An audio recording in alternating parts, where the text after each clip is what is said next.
Almost 25 years ago, at a fundraising dinner for a school that serves learning disabled children, the father of one of the school's students delivered a speech that would never be forgotten by all who attended.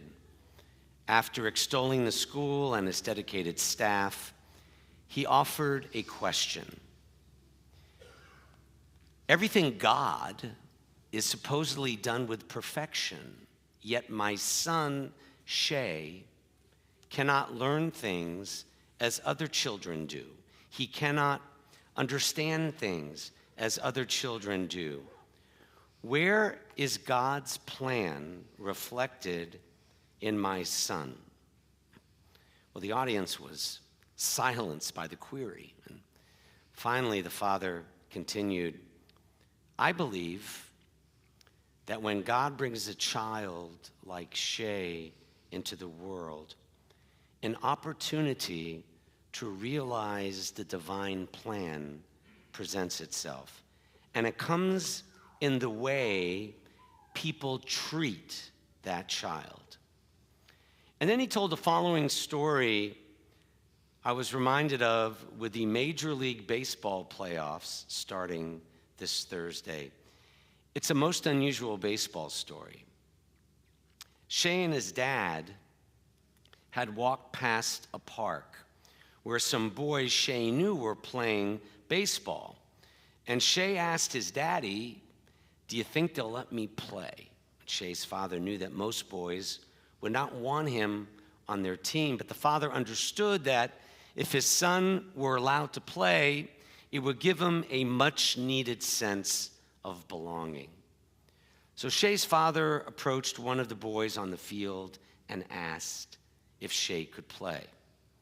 The boy looked around for guidance from his teammates. Getting none, the player took matters into his own hands and said, we're losing by 6 runs, and the game is in the 8th inning. I guess he can be on our team. And we'll try to put him up to bat in the 9th inning. In the bottom of the 8th inning, Shay's team scored a few runs, but was still behind by 3. It's the top of the 9th.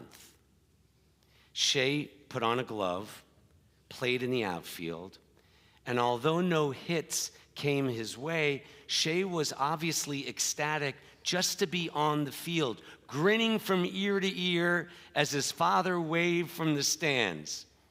In the bottom of the 9th inning, Shay's team scored again. Now, with 2 outs and the bases loaded, the potential winning run was on base, but Shay was scheduled to be the next at bat. Would the team actually let Shay bat at this juncture and give away their chance to win the game?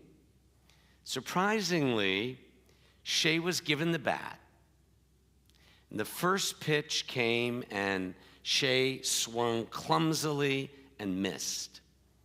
The pitcher again took a few steps forward to toss the ball softly toward Shay. As the pitch came, Shay made contact. He hit a slow ground ball to the pitcher. The pitcher picked up the soft grounder, could have easily thrown the ball to the first baseman. Shay would have been out, and that would have ended the game. Instead, the pitcher took the ball and threw it on a high arc to right field, far beyond the reach of the first baseman. Everyone started yelling, Shay, run to first, run to first. Never in his life had Shay made it to first base. He scampered down the baseline, wide-eyed and startled. Everyone yelled, run to second, run to second. By the time Shay was rounding first base, the right fielder had the ball. He could have thrown the ball to the second baseman for a tag, but the right fielder understood what the pitcher's intention had been. So he threw the ball high and far over the third baseman's head. Shay runs around second, deliriously circles the bases toward home. By the way, as Shea reached second base, the opposing shortstop ran to him, turned him in the direction of third base, and shouted, "Run to third." As Shea rounds third, the boys from both teams were screaming, "Shea, run home." Shea ran home, stepped on home plate, was cheered as the hero for hitting a grand slam and winning the game for his team. Back to the fundraising dinner. "That day," said the father softly, with tears now rolling down his face, "the boys from both teams helped bring a piece of the divine plan into this world." This only Shabbat between Rosh Hashanah and Yom Kippur is known as the Sabbath of Return, or Shabbat Shuvah, from the opening words in Hosea 14, "Shuvah Yisrael ad Adonai Elohecha ki chashalta ba'avonecha." Return, O Jewish people, to the eternal your God. For you have stumbled in your ways, but you can turn yourselves around. I forgive you, God says, whenever you make the right turn. Perhaps the antidote to today's cruel, mean, vulgar, and slanderous times is the decency, the compassion and kindness, and the divine plan reflected in this beautiful story. It is our human acts of compassion, mercy, and empathy that turn us back to God and make it possible for us to endure the sometimes excruciating, painful limits of the natural world and finitude of our physical bodies. Imitating God has nothing to do with the limits and boundaries of life. Imitating and finding God has everything to do with filling in what's between the limits and both sides of life, the love and the loss, the clouds and the sun. God created a world, I don't have to tell you, with severe limitations. A natural world which is amoral and sometimes unjust. We make a mistake in looking for a moral God in the limitations of life. God gives us the strength to be like those boys on the field who understood.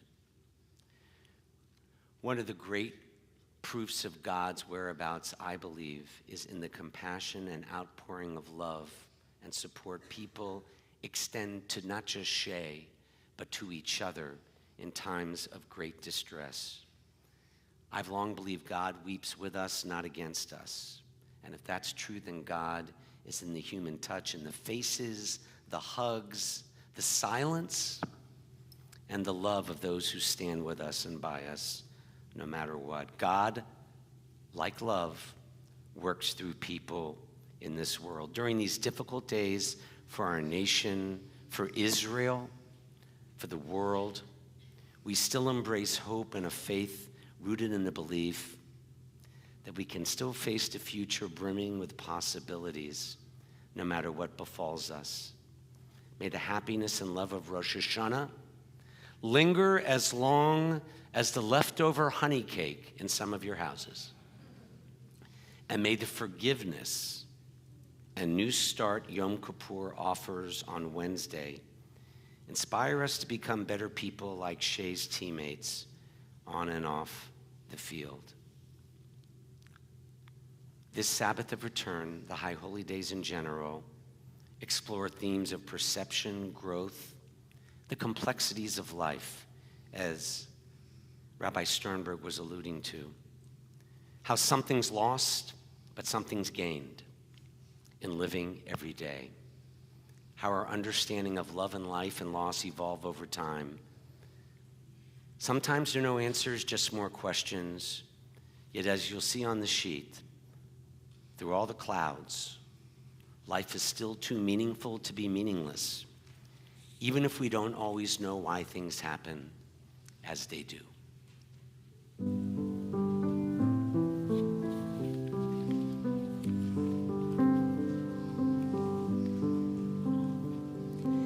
Bows and flows of angel hair and ice cream castles in the air and feathered canyons everywhere. I've looked at clouds that way, but now they only block the sun. They rain and snow on everyone. So many things I could have done, but clouds got in my way. I've looked at clouds from both sides now, from up and down, and still somehow it's clouds illusions I recall. I really don't know clouds at all.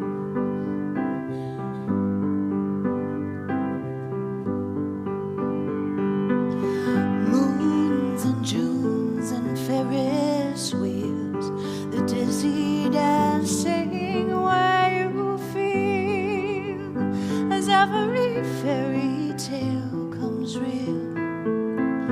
I've looked at love that way, but now it's just another show.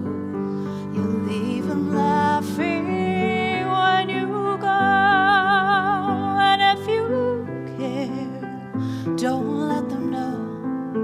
Don't give yourself away. I've looked at love from both sides now, from give and take, and still somehow it's love's illusions I recall. I really don't know love at all.